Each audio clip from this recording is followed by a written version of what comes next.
오늘 31장의 말씀을 드립니다. 목사님, 왜 30장은 말씀을 안 하십니까? 그럼 30장은 작년 추수감사주일에 이미 말씀을 드렸습니다. 그들에게서 감사하는 소리가 나오고 라는 제목이었고, 혹시 궁금하신 분이 계시면 유튜브에 몽고메리 제일 감리교회 치시면 제 설교와 또 성가대 찬양이 쫙 거기에 다 있습니다. 2025년 11월 23일 추수감사주일 설교를 들으시면 됩니다. 제가 좀 망설였어요. 여러분이 다 까먹으셔서 또 해도 모르실 것 같아요. 또 해도 그냥 그 원고 가지고 와서 재탕을 해도 되나 하는 그런 유혹을 물리치고 30장을 넘어갑니다. 제가 어렸을 때에 외할머니가 저희 집에 이렇게 같이 계시기도 하셨고 왔다 갔다 하셨는데 권사님이셨어요. 그 당시 저희 아버지가 목회를 하셨으니까 저희 아버지에게 늘 이렇게 말씀하셨다 그래요. 김 목사, 교인들 남은 찬밥 먹이지 말고 매주 새로운 따뜻한 밥 먹여야 돼. 그 말씀을. 어떻게 그 노인 권사님이 그런 영적인 통찰력이 있었을까? 지금 생각해도, 지금 얘기해도 전혀 아주 정말 맞는 말이죠. 그래서 저희 아버지께서 그 말씀을 늘 새기면서 설교 준비를 열심히 하셨다고 저에게 말씀해 주면서 저에게도 똑같이 말씀하셨습니다. 김 목사, 교인들에게 남은 찬밥 먹이지 말고 따뜻한 밥 먹여야 돼. 그래서 제가 매주일 뜨신 밥 먹이려고 열심히 밥을 짓고 있습니다. 물론 죽을 때도 있어요, 사실은.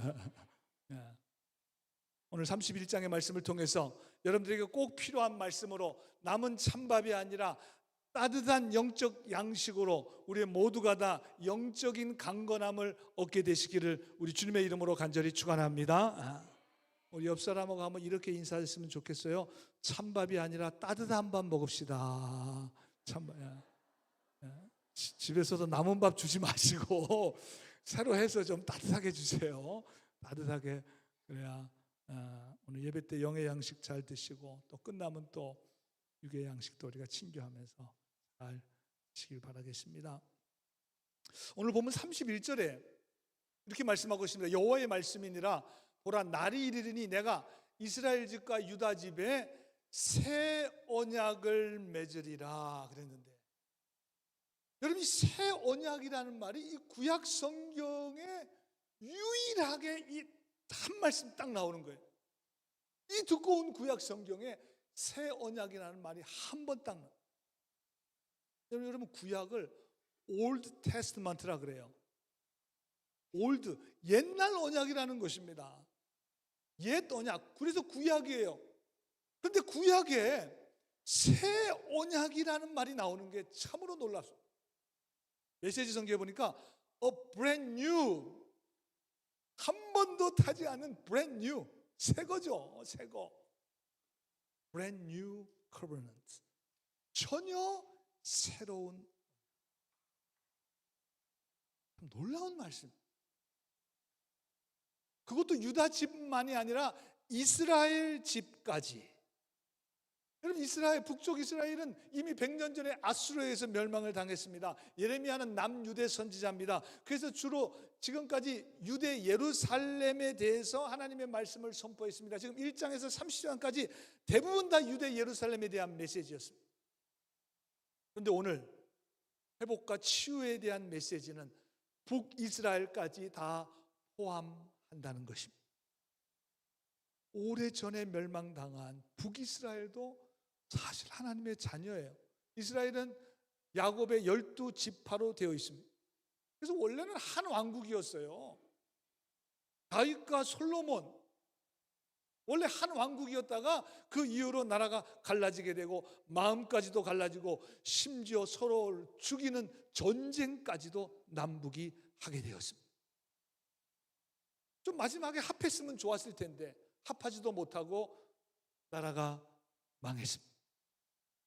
그런데 이제 회복이 될 텐데 그 갈라졌던, 이미 갈라져 가지고 합치지도 못하고 망했던 북이스라엘과 남유다가